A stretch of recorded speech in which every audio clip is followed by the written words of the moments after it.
ya le damos la bienvenida a Mariano Arana, él es economista, profe de la UBA, que nos va a dar un ratito de su tiempo para desasnarnos en cuestiones de economía, porque claramente uno opina por opinar, Ujú. pero está bueno disgustarse, pero con conocimiento. Así Claro. que vamos a hablar con Mariano. No sé si nos escuchás, Mariano. Te saludamos aquí desde UTEIC en directo. Perfecto, Buenas fuerte y tardes. claro. ¿Qué tal? Muy bien. Excelente. Buenas tardes, ¿cómo andan? Muy bien. ¿Cómo estás, Mariano? Bienvenido. Gracias por la entrevista y bueno, te vamos a robar un poquito de tu tiempo, como recién decía acá mi compañero Jorge. Te vamos a hacer consultas en particular, en general, un montón de preguntas, un montón de términos que quizás nosotros los repetimos porque los leemos o porque lo vemos en la televisión, pero que realmente no sabemos qué es lo que significa. Primero querríamos que nos des tu análisis de estos primeros 8 meses de gobierno de Javier Milei, si realmente está haciendo lo que él prometió que iba a hacer en la campaña preelectoral. Bueno, gracias, Vilmar. En principio no está haciendo lo que prometió. Eso puede ser bueno o malo, depende de para quién, digamos, ¿no? Lo que prometió era dolarizar y era desregular una serie de, diría, la mayoría de los mercados que pudiera, era reducir impuestos, esos son todas promesas de campaña. Era cerrar el Banco Central. La verdad es que si cumplía con eso, hoy estaríamos bastante peor. Así que, desde mi punto de vista, afortunadamente no cumplió con eso. Eso no quiere decir que lo que hizo tenga efectos positivos, todo lo contrario. Todos postulados muy fuertes para generar un golpe de efecto, se me hace, ¿no? Porque era obvio que no lo iba a poder hacer, por lo menos de inmediato, ¿no? Mirá, lo notable, que hay algo que sí cumplió y con creces según su promesa, fue hacer un ajuste fiscal, probablemente yo el que recuerdo como profesional más grande que vi en la historia argentina reciente. Tal vez superado, habría que hacer las cuentas puntuales, superado en los momentos de ajustes fiscales provocados por momentos de hiperinflación, digamos, ¿no? Pero eso es algo muy notable y sí prometido en campaña, y una parte importante de la población votando un programa fiscal como el que Milei prometía. En ese sentido, yo diría de las promesas de su campaña, la que más daño hace en lo inmediato, que es ajustar el gasto público. Por ejemplo, bueno, yo soy docente universitario, los universitarios lo sufrimos con toda, no solamente por los salarios, sino por los gastos de funcionamiento que fueron digamos, que provocaron esa gran marcha universitaria federal. Y yo creo que van a venir de nuevo por nosotros en breve, digamos, ¿no? Eso hay un interludio ahí. Pero, por ejemplo, en obra pública la paralizó completamente, cayó más de un 40% interanual. La actividad de la construcción, que además es una actividad muy multiplicadora, la industria cayeron todos los sectores, digamos, ¿no? Y desde la asunción de Milei, con ese fuerte devaluación y ajuste fiscal, cae el nivel de actividad de una manera similar al de pandemia, por ejemplo, números muy groseros, solo revertida este mes parcialmente por la actividad agropecuaria, pero el resto de los sectores siguen muy abajo, muy negativo y siguen cayendo. Entonces, Milei, yo no recuerdo que sea a diferencia de lo que fue Macri, que sea un eslogan de campaña, vamos a salir creciendo y el nivel de actividad va a explotar y toda la historia. Sí era una cosa en campaña de tocar política monetaria, tocar política fiscal de manera muy grosera, y en la política fiscal está cumpliendo sus promesas, en la política, lo que se llama política monetaria y financiera, en absoluto. Después, si quieren, nos podemos meter ahí un poco de qué es lo que hizo y cuáles son las perspectivas, porque es importante también. Claramente los resultados, digamos, de un programa de ajuste con una devaluación inicial muy fuerte, es, como te decía, caída de actividad en todos los sectores de la producción, levemente revertido por el sector agropecuario en este último mes. Es caída de los salarios de manera muy abrupta, en muy poco tiempo, sobre todo en diciembre tuvimos un impacto en el salario enorme en todos los sectores de la actividad. ese incremento de desempleo, que se va a ver reflejado, todavía los indicadores sociales vienen con cierto retardo, entonces, si bien ya se incrementó el desempleo, probablemente los números que vengan en lo sucesivo sean mayores, estemos viviendo un desempleo más grande que el que los números muestran del pasado reciente, el primer trimestre del 2024, por ejemplo, y una distribución del ingreso más regresiva. Ahí te nombro 2, 3 cosas. Bueno, por un lado, la caída de los salarios, ni hablar. El famoso coeficiente de Gini, que mide la desigualdad entre ingresos de distintos estratos sociales, se incrementó. Eso es una mala noticia, porque cuando se incrementa quiere decir que la desigualdad entre los que más tienen y los que menos tienen en términos de sus ingresos, independientemente de su condición social o de inserción laboral, se incrementa. Y el otro aspecto en la distribución de ingresos es que se produjo una distribución entre asalariados y capitalistas distinta, ¿no? Los capitalistas se hicieron de una porción más grande de la torta, una torta reduciéndose, porque esa torta es el PBI, digamos, ¿no? El volumen de riqueza en un determinado momento, y los asalariados obtuvieron una porción menor de eso. Entonces hay una distribución entre clases distinta, pero después al interior de la población, entre los que más tienen y los que menos tienen, esa diferencia se acentuó.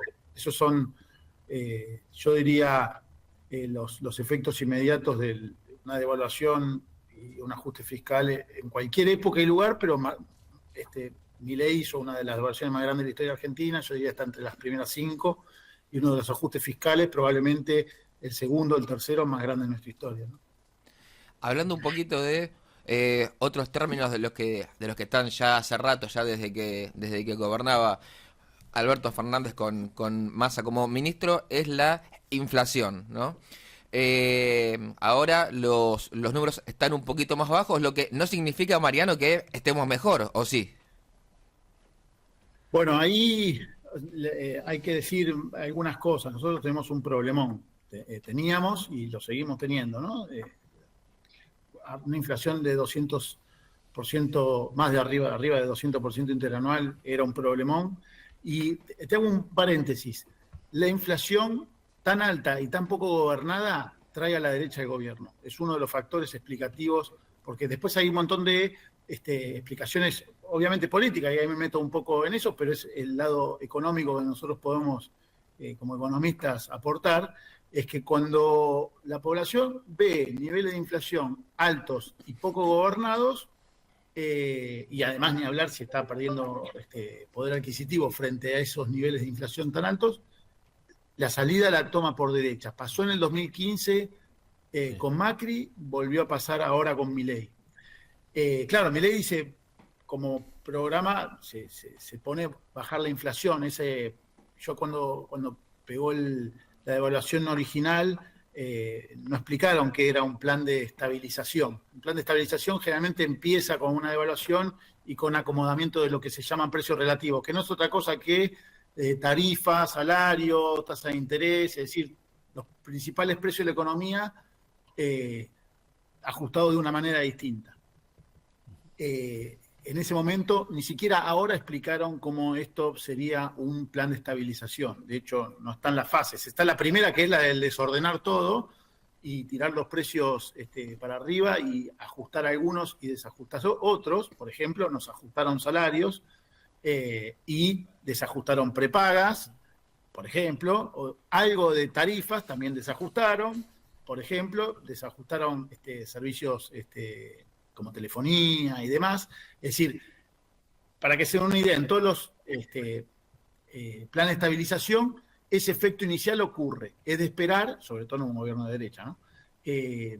Lo que no dice el gobierno es cómo después de hecho, desajustaron el dólar porque lo tiraron para arriba y acuérdense que la brecha entre el oficial y el paralelo casi se pega, ahora ya no, pero lo que no dice el gobierno, y yo creo que tienen serias dificultades para informar, es cómo eso se traduce en la segunda o tercera fase de un plan de estabilización, que incluye acuerdo de precios, que básicamente se niegan a llevar adelante, que incluye un atraso del dólar, como está ocurriendo actualmente, es decir, en un encarecimiento del peso, porque siempre los problemas de inflación van con devaluaciones asociadas.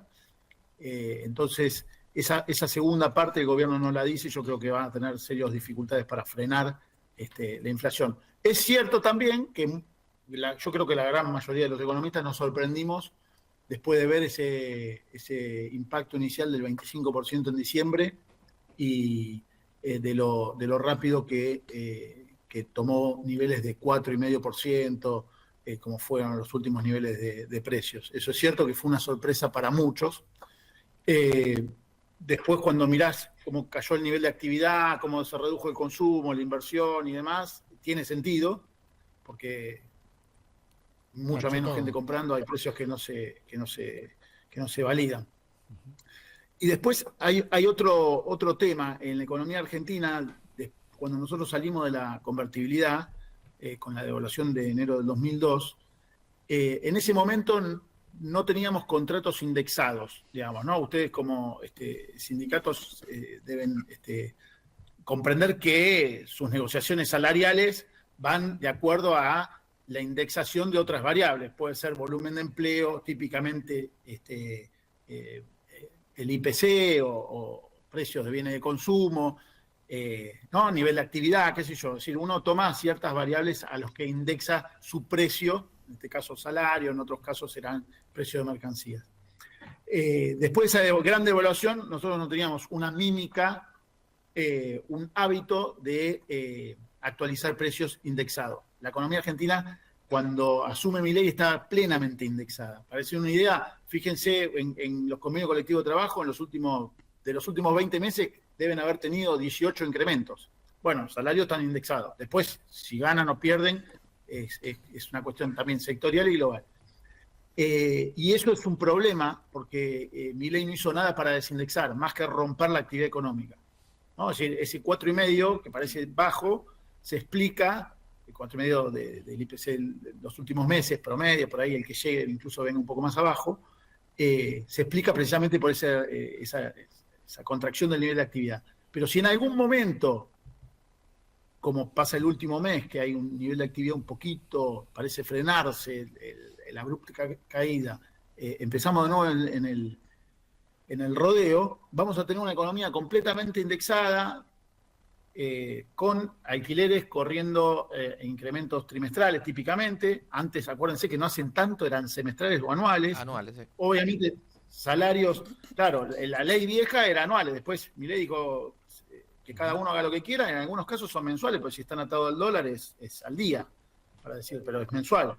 Entonces tenemos un montón de contratos, lo que se les ocurra, contratos salariales, contratos, tasas de interés, tipos de cambio, digamos, actualizando mensualmente. Y eso es un problemón, porque le mete más ritmo en una economía que se está atrasando el dólar y probablemente vayan a tener que devaluar en algún momento, a la inflación futura. Yo diría que en esas las perspectivas para mí son muy malas. La verdad es que pensaba que Milei cuando asumía iba a tener un serio problema ahí, aparentaba eso en diciembre, no ocurrió, producto de la caída del nivel de actividad y que después frenaron el dólar, pero si sueltan un poquito el dólar, con esta economía indexada, con todos los contratos indexados, porque no se hizo nada en ese sentido para desindexar, la inflación no tiene solución en el corto plazo hasta que no se haga algo con eso. ¿Y cuál sería el precio real de ese dólar que vos decís que todavía no está soltado, que lo están tratando de mantener? Y no lo sueltan precisamente porque yo creo que nadie sabe muy bien qué pasaría con ese dólar, con el dólar oficial si lo llegaran a soltar. De hecho, hay discusiones dentro del gobierno. Sturzenegger ya se conoce, de hecho, fue el artífice de la salida del cepo de Macri y se fue al demonio todo ahí. Y encima eso provoca que cualquiera pueda comprar dólares, sobre todo los que más tienen, y hacer cualquier cosa con eso y se acelera la fuga de divisas. Hoy, la verdad es que, si me preguntás, es un peligro enorme. Las hiperinflaciones en Argentina y en el mundo se disparan cuando los tipos de cambio ya no se sostienen más, cuando ya los dólares se exprimen tanto y no hay manera de sostener un cepo, digamos, ¿no? Yo creo que no estamos todavía en esa instancia. estábamos producto de la caída del nivel de actividad, el retiro de peso de la economía y que el gobierno acumuló reservas durante los primeros meses, acumuló muchas, también se gastó muchas, pero claramente hoy estamos un tipo de cambio muy cercano al de cuando Milei asumió, en términos reales, ¿no? Descontada la inflación y demás, y con una brecha, bueno, un poco menor a la que Milei asumió, pero una brecha importante, arriba del 40%. Entonces, esos problemas del tipo de cambio no están resueltos. Al revés, yo creo que se perdieron una oportunidad cuando estaba muy cerca la brecha de hacer algo con eso, y ahora la brecha tiene todo para crecer y el tipo de cambio oficial no puede ir mucho más allá de la inflación porque va a acelerar la inflación misma. Eso es un vínculo muy fuerte que tiene el tipo de cambio con la inflación. Toda nuestra historia fue así. Pero a diferencia de toda nuestra historia, o de gran parte de nuestra historia, ahora la economía está extremadamente indexada a nivel mensual y eso es un peligro para soltar el tipo de cambio. Es un peligro enorme.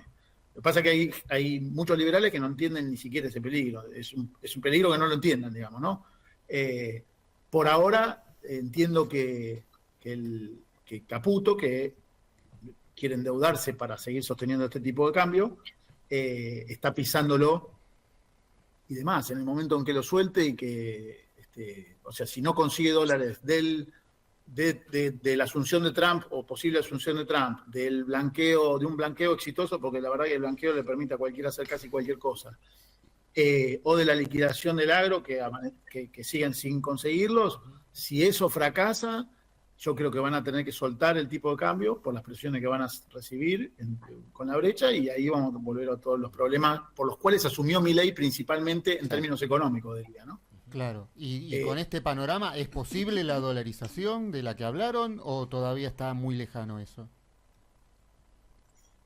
Es una gran pregunta. Yo la verdad que no tengo ningún argumento válido para decirte que pueden hacer una dolarización. Tengo muchos en contra, por ejemplo, que no tienen dólares principalmente. Entonces, para dolarizar, yo creo que van a ser pasos anteriores. Te pongo un caso. Cuando una moneda funciona como moneda nacional, cuando se permite con eso, por lo menos pagar impuestos, ¿no? Eso es como un requisito básico.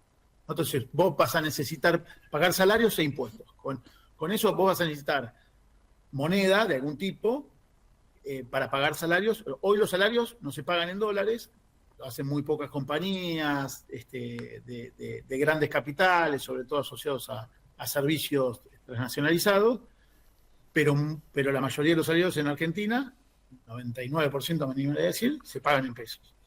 Y los impuestos, por supuesto, no se pagan en dólares. Entonces, para ir a una dolarización, yo creo que primero tendrían que cambiar cierta legislación en relación a eso e ir habituando. Por ejemplo, los contratos de alquiler no se pagaban en dólares. Estaba prohibido, a pesar de que ahora sí. Entonces, cuando uno piensa en dolarización, dice, bueno, tengo que hacer créditos en dólares, salario en dólares, alquileres en dólares, los precios de las principales actividades dolarizados, y para eso me parece que falta. Ojo, por ahí meten soltan el tipo de cambio, se viene una hiper y mandan una dolarización de prepo, y yo te dije que no me la esperaba, y la hicieron, pero yo no la veo ahora. O sea, sí veo, y de hecho lo están diciendo, es competencia de moneda, que no es otra cosa que la economía argentina como está, pero funcionando legalmente en otros aspectos con el dólar como moneda de cambio, reserva de valor, o sea, todas las funciones del dinero, digamos, ¿no? Y unidad de cuenta. Te lo preguntábamos más que nada porque Caputo, ¿no? Que está como vociferando mucho, más que nada en sus canales amigos, hace no mucho dijo que la gente tendrá que sacar sus ahorros en dólares para pagar los impuestos, Mariano. Claro, lo que pasa es que igual, incluso si quisiera sacarlo, o sea, lo que interpreto yo que quiso decir con eso es,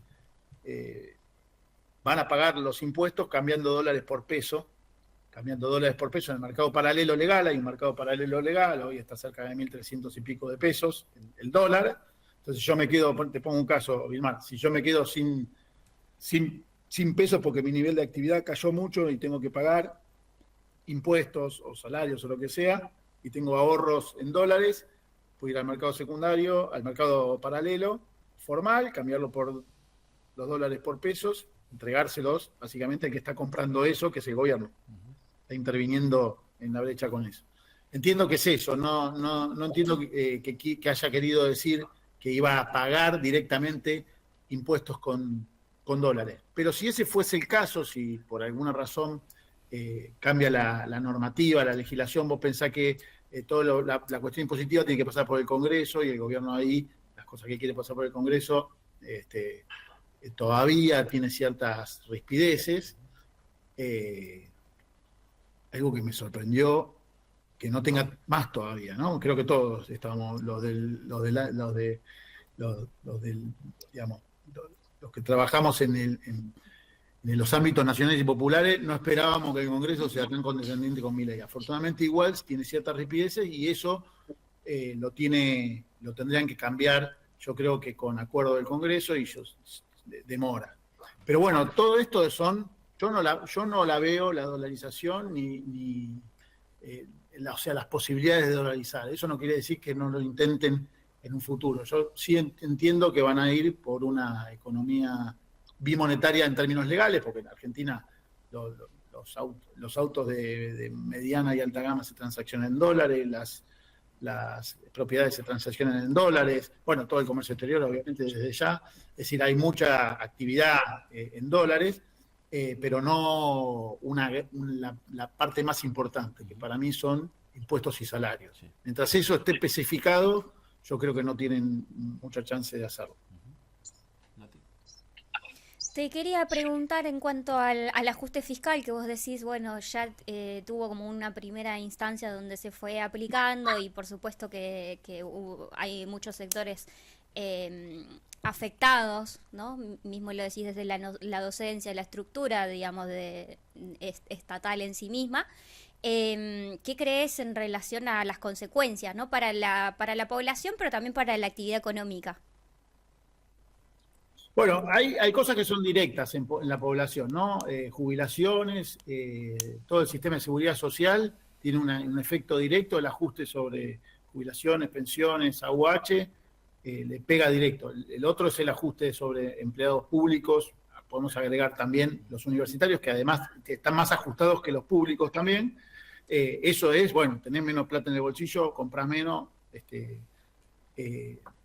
El segundo efecto más importante tal vez de la política de Milei fue el parate de la obra pública, en la construcción sobre todo, que eso tiene, de nuevo, como te decía, multiplicadores en la industria, porque en la construcción mueve mucha industria, además de la mano de obra. Entonces hay una caída del empleo en el sector privado, producto de la caída en la construcción, producto del retiro del Estado de la construcción. Es una cosa insólita lo que hicieron, no solamente los números. Yo tengo colegas y conocidos en el ámbito y te dicen, nos pararon todas las obras y cortaron, esto fue muy violento ese ajuste. Y llamativamente a lo que uno podría haber esperado originalmente, el ajuste tarifario, si bien se produjo, no fue todo lo que se esperaba, según lo que se decía desde el punto de vista oficialista, que ocurra, y de hecho lo vienen postergando aumento de tarifas de transporte, de luz, de gas, que se van a ir dando, yo creo que a medida que los niveles de inflación, como van a mostrar seguramente el mes que viene, a mediados de este mes sale el índice del mes anterior, yo creo que ahí se le van a animar un poco más a las tarifas, y eso no va a impactar en el bolsillo a todos, pero las tarifas no solamente impactan en el bolsillo de consumo, sino que una parte importante, un tercio de eso, en energía, por ejemplo, hacia los costos de la industria. Entonces la industria golpeada porque no vende, y además se le suben todos los costos, como que lo que yo espero en la medida en que el esquema continúe como está, con más ajuste fiscal, tipo de cambio fijado, vamos a poner, no fijo, fijado, y un segundo semestre donde los dólares probablemente, si no ocurren esos tres, si no ocurre nada muy grosero y positivo para el gobierno en esos tres ámbitos, ¿no? O podríamos agregar el Fondo Monetario también, ¿no? Dólares frescos del fondo, préstamos conseguidos a través de la presidencia de Estados Unidos o el blanqueo. Yo creo que va a ser probablemente niveles de inflación estables, pero con un aumento de desempleo como vimos en épocas del 98-2001, por ejemplo, que fueron aumentos de desempleo crecientes. Hoy los niveles de desempleo históricos argentinos no son tan altos como supimos tener en otras épocas. Nosotros explotamos en el año 2002 con un 25% de desempleo, hubo meses de 25% de desempleo, es una barbaridad. Sí. Hoy nosotros estamos un poco arriba del 7% y creciendo. Yo creo que esa es la variable de ajuste de esta foto, bien, tal como está. Si el gobierno en el segundo semestre probablemente tenga más presiones sobre los dólares, tal vez el desempleo crezca a un menor ritmo y la inflación se va a disparar. Yo creo que eso les va a generar, como a casi todos los gobiernos, que el desempleo no les genera tanto tole como movimiento de la inflación. Esto ocurre así, no es que uno desee que... No, al revés, debería ser al revés. Si la gente no tiene empleo, está desempleada, aumenta la desigualdad, debería ser pagar el costo político mayor del gobierno, pero no, ocurre que lo paga cuando el dólar se dispara o se ve sin control y la inflación se acelera. ¿Crees que había cierta ingenuidad, digamos, entre esas promesas de campaña o esas ideas que tenían ideológicas a nivel económico en relación con la realidad real de gobernar, digamos, y encontrarse con todos estos parámetros que son mucho más complejos que simplemente, digamos, tirar conceptos ideológicos, por decirlo, pero que después son más difíciles de llevar a cabo? Sí, desde ya. Pero pensar lo siguiente, que es, Milei aplica un programa, uno de los varios programas que tenía Macri preparado. O sea, con funcionarios del PRO, como Caputo, y con tanto los DNU como las leyes base que pasaron, la primera y la segunda, trabajadas por Sturzenegger y sus equipos, que eran funcionarios. Entiendo que Caputo era empático con Rodríguez Larreta y que Sturzenegger estaba trabajando para Patricia Bullrich. O sea que Milei, bueno, qué sé yo, showman, atrapó a una parte importante de la población con su discurso. Para mí tiene un serio problema. Mi mujer es psicóloga, yo no soy psicólogo, pero tiene un serio problema, está rechiflado el tipo. Evidentemente algo lo estabilizó y le generó una estructura de gobierno de un programa que era el de Macri. Milei le pone cierta tonalidad, ¿no? A algunas cosas, ¿no? Como, bueno, vos pensás que Macri este ajuste fiscal no lo podía hacer ni loco, por los acuerdos políticos que lograba, que había logrado, y además porque no tenía no arrancaba su gobierno con un 211% de inflación. Milei lo puede hacer porque aparte la sociedad legitimó ese discurso, por eso una de las cosas de campaña fue voy a ajustar todo y a cortar todo y demás, y bueno, después fue recorte y fue licuación a través de la inflación, ¿no? Pero, o sea, Milei le dio ese toque de, llamativamente, o al revés de lo que por lo menos yo pensaba en el momento en que ganó, de gobernabilidad del ajuste con un programa que para mí era es de funcionario del PRO. El PRO en decadencia, lo que fuera, ahora están discusiones si sigue, si no sigue, y demás, pero claramente cuando Sturzenegger mostraba esos kilos de papel, la verdad es una locura la cantidad de reformas que estaban planteando en la primera etapa y la segunda de la ley base. Lo mismo con los DNU, ¿no? Mariano, no, nos quedamos sin tiempo, pero la verdad que salieron muchas aristas que nos sirven un montón para seguir pensando. Varias que dijiste, ¿no? El pueblo vota a la derecha cuando la inflación se va al carajo, y en este caso no votó la derecha, sino que votó la extrema derecha, porque Bullrich quedó solapada por la figura de Milei. Pero por otro lado, bueno, viene una etapa nueva, veremos qué pasa con estas tres variables que vos identificás muy bien. Así que si tenés tiempo y podés volver a contactarnos o te contactamos para seguir charlando sobre estos temas que van a seguir. Estamos a la expectativa de lo que pase, ¿no? Este consenso que tiene la gente con el gobierno también, este 7% de desempleo que está en aumento y que claramente vamos hacia algo que no conocemos. Pareciera, ¿no? O que no vemos, y el gobierno parece que tampoco, porque mucha planificación no hay si estamos esperando a estas variables, ¿no? Así que te agradecemos un montón por pasar por el programa y nos sirve un montón tus palabras. Bueno, cuando quieran, revisamos incluso lo que yo siempre me gusta, dije esto, vamos a ver porque obviamente uno tiene escenarios, ¿no? Maneja escenarios. Primero, antes eran 3, ahora me parece que son 2 los escenarios. Claro. Veremos qué Mariano, resulta. tus redes, ¿cómo te encontramos? Yo estoy, en realidad, redes profesionales, uso Twitter, Bien. Arana Mariano, @Arana Mariano, y ahí, ahí me encuentran. Genial. Gracias, Mariano. Te mandamos un gran abrazo. Muchas gracias. Gracias. Gracias a ustedes.